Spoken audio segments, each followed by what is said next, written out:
नमस्कार प्यारे बच्चों। आज फिर मैं आ गया हूँ एक और नए क्वेश्चन के साथ में। क्वेश्चन है प्रोजेक्टाइल मोशन का। 2019 की जो मेंस की एग्ज़ाम हुई थी इसमें वो पूछा गया था। तो चलिए इसे सॉल्व करने की कोशिश करते हैं। सबसे पहले क्वेश्चन को समझते हैं। A cell is fired from fixed artery gun. एक आर्टरी गन से एक सेल को फायर किया जाता है। ओके ठीक है, यहाँ तक समझ में आया। With an initial velocity you, उसकी वेलोसिटी कितनी है यू, ये भी समझ में आया। Such that it hit the target on the ground, कुछ ऐसे फायर किया जाता है कि वो एक टारगेट को ग्राउंड पे हिट कर रहा है। Okay, at a distance R from it, कितनी डिस्टेंस पे जाके, आर डिस्टेंस में, यानी कुल मिलाकर ये प्रोजेक्टाइल मोशन की बात कर रहा है। ओके, यहाँ से इतना तो समझ में आ गया। तो ये हमारा, हमने ये प्रोजेक्टाइल मोशन के लिए ये बना लिया। Okay, axis. तो यहाँ हम मान लेते हैं वो आर्टरी गन रखी हुई है और वहाँ से फायर करने की कोशिश कर रहे हैं, और फायर करते करते ये फायर किया और इसने अपने टारगेट को ग्राउंड में कितनी डिस्टेंस पर टारगेट किया, आर पर। ओके, चलो यहाँ तक समझ में आ गया। ओके, वेलोसिटी कितनी रखी इसने, यू, ये भी समझ में आ गया। ओके, आगे पढ़ते हैं। If T1 and T2 are the values of the time taken by it to hit the target in two possible way। अच्छा, दो बार इसने फायर करके देखा। एक बार इसको T1 टाइम लगा, ओके, वहीं फायर करा उसी टारगेट को, उसी रेंज में, मतलब आर में, उतनी ही दूरी पर रखे हुए टारगेट को वो फायर कर रहा है। ओके, एक बार उसे T1 टाइम लगा और दूसरी बार टाइम T2 लगा। तो ये दूसरी बार का हम ग्राफ बना लेते हैं, है ना। ये दूसरी बार फायर करने में टाइम लगा इसको T2। ओके, ये भी लिख लिया, ये लगा T2 टाइम। ओके, वेलोसिटी इसने वापस से कितनी रखी, यू ही रखी। ओके, एक बार इसने मान लो एंगल θ1 बनाया और दूसरी बार एंगल θ2 बनाया। अच्छा, अगर वेलोसिटी भी एक जैसे रख रहा है, रेंज भी, मतलब आर वैल्यू, टारगेट जितनी दूरी पर है वो भी एक जैसे ही रख रहा है, तो सिर्फ अब जो भी टारगेट रहेगा वो T1 और T2 टाइम, मतलब अलग अलग टाइम क्यों लेगा, बस एक ही उसमें बच जाती चीज़ कि एंगल अलग अलग, मतलब जितने एंगल से हमने फायर किया है वो एंगल अलग अलग होते। एक बार हमने θ1 ले लिया, एक बार θ2 ले लिया। तो the product of T1 T2 is, तो हमें T1 टाइम और T2 टाइम का प्रोडक्ट बताना है कितना होगा। ओके, ये फाइंड करके बताना है। तो हमें यहाँ पर दिया हुआ है, एक तो रेंज फिक्स रखी हुई है इसने और एक वेलोसिटी फिक्स है। तो यानी रेंज यहाँ पर और वेलोसिटी, इनिशियल वेलोसिटी ये फिक्स्ड रखी हुई है। ओके, यहाँ से ये फिक्स्ड रखी हुई है और यहाँ पर T1 टाइम एक बार ले रहा है और एक बार T2 टाइम ले रहा है। एंगल पहली बार में θ1 और दूसरी बार में θ2, ये कुल मिलाकर हमारे पास जानकारी है।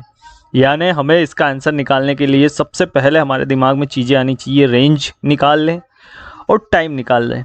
रेंज से कुछ एक कॉन्सेप्ट मिल जाएगा, हमें कुछ एक फॉर्मूला मिल जाएगा, उसे हम T1 वगैरह, मतलब यहाँ पे θ1 और θ2 अलग अलग दिए हुए हैं, तो θ1 और θ2 में अगर हम रिलेशन निकाल लें तो इससे क्या होगा, हमारा T1 और T2 में जो θ1 की जगह θ2 या θ2 की जगह θ1 पुट करके हम आगे वैल्यू निकालेंगे। ऐसे नहीं समझ में आएगा, करके देखते हैं।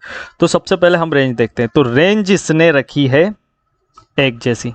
रेंज कैसी रखी है, एक जैसी, यानी जब T1 टाइम लेगा रेंज, वो किसके बराबर होगा, T2 टाइम वाली रेंज के बराबर होगा। हमें रेंज का फार्मूला पता है। रेंज का फार्मूला क्या होता है, you square sign 2θ/g।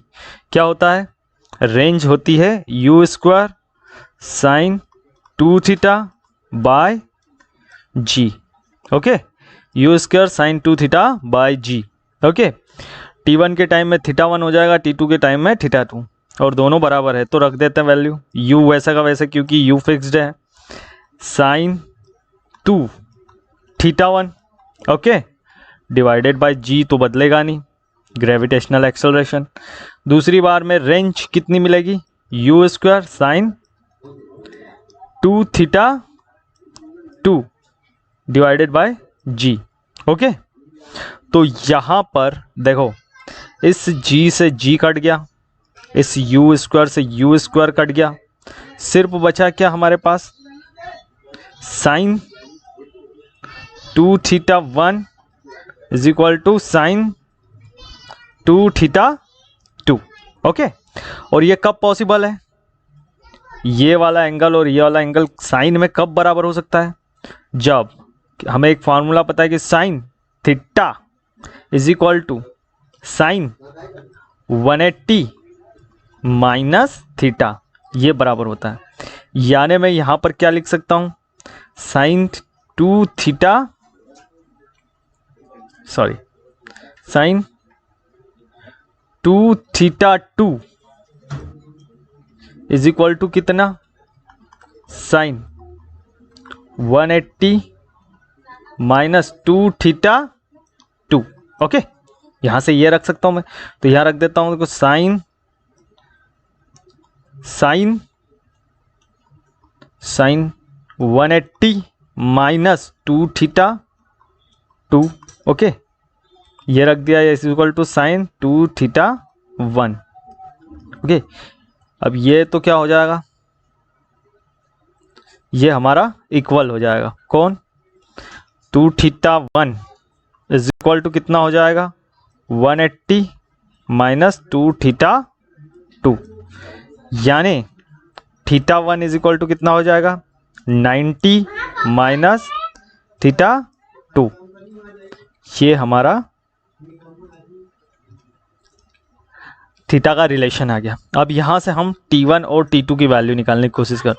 T1 कितना होगा, T1 हमको टाइम का वैल्यू पता है 2u sine theta by g, 2u sine theta by g, ये हमारा होता है time period. Okay, projectile motion का ये फॉर्मूला होता है। T1 कितना हो जाएगा, वापस से 2u वैसा का वैसा साइन थीटा की जगह कितना आ जाएगा, theta 1 by G. Okay, T2 कितना हो जाएगा, 2u sine theta 2 by G. Okay, अब हमको T1 इंटू T2 निकालना है। T1 dot T2 is equal to कितना हो जाएगा, इनका मल्टीप्लाई कर दो, तो 2u साइन थीटा 1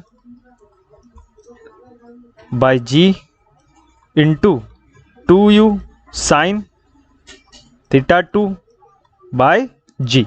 ओके, यहां से ये 2 और 2 कितना हो जाएगा, 4। ओके, 4u और u square sine theta 1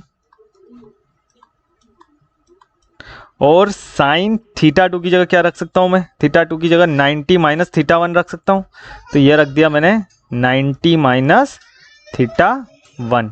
okay, divided by g, और जी कितना हो जाएगा, जी स्क्वायर। अब यहां से देखो 4u स्क्वायर, ओके, और u स्क्वायर साइन थीटा 1। अब हमें पता है कि साइन 90 माइनस थीटा कितना हो जाएगा, ये हो जाएगा कोस थीटा। तो यहाँ से हमें क्या रिलेशन मिली, साइन 90 माइनस थीटा क्या लिख सकता हूँ मैं, कॉस थीटा। ये मैंने लिख दिया cos theta 1 by G square. Okay, अब हमें पता है कि यू स्क्वायर तो ऐसे कैसे रहने दो, एक 2 4 को मैं 2 टाइम्स 2 लिख सकता हूँ, तो ये 2 sine theta 1 cos theta 1 by g square, यानी 2 साइन थीटा कॉस थीटा, ये हमारा क्या होता है, साइन 2 थीटा के बराबर होता है। तो यहाँ से मैं लिख सकता हूँ 2u square sine 2 theta 1 by G square. Okay, ये लिख दिया। अब हम देखेंगे कि हमारे पास ये कुल मिलाकर फॉर्मूला क्या आया है। ये जी को मैं जी टाइम्स जी लिख सकता हूँ, जी स्क्वायर को जी इंटू जी। देखो u square sine 2 theta 1 by g कितना हो जाएगा, हमारा हो जाएगा range R. Okay, u square sine 2 theta 1 by g, ये हमारा रेंज R1 हो जाए, आर हो जाएगी T1 टाइम पे, और रेंज तो दोनों ही टाइम में आर T2 और T1 टाइम में एक जैसी ही है, आर ही है ना, इंटू 2। ओके, बाय जी, एक जी यहाँ बच गया, ये 2 है, तो ये हमारा आ गया T1 इंटू T2 की वैल्यू। ओके, तो यहाँ से हमें 2r बाई जी आंसर मिल रहा है। देखते हैं क्या है कहीं, तो हमारा आंसर हो जाएगा डी। हमारा आंसर क्या हो जाएगा, डी। डी कितना है यहाँ पे, 2r/g। तो ये हमारा सही आंसर हो जाएगा डी। ओके, अगर आपको ये वीडियो अच्छा लगा है, अगर आपको हमारा एक्सप्लेनेशन समझ में आया क्वेश्चन का, तो हमारे वीडियो को लाइक और शेयर ज़रूर करें। ओके, और अगर आपको ऐसे ही और वीडियोस देखना है तो कृपया चैनल को सब्सक्राइब ज़रूर कर लें। Okay, thank you for watching.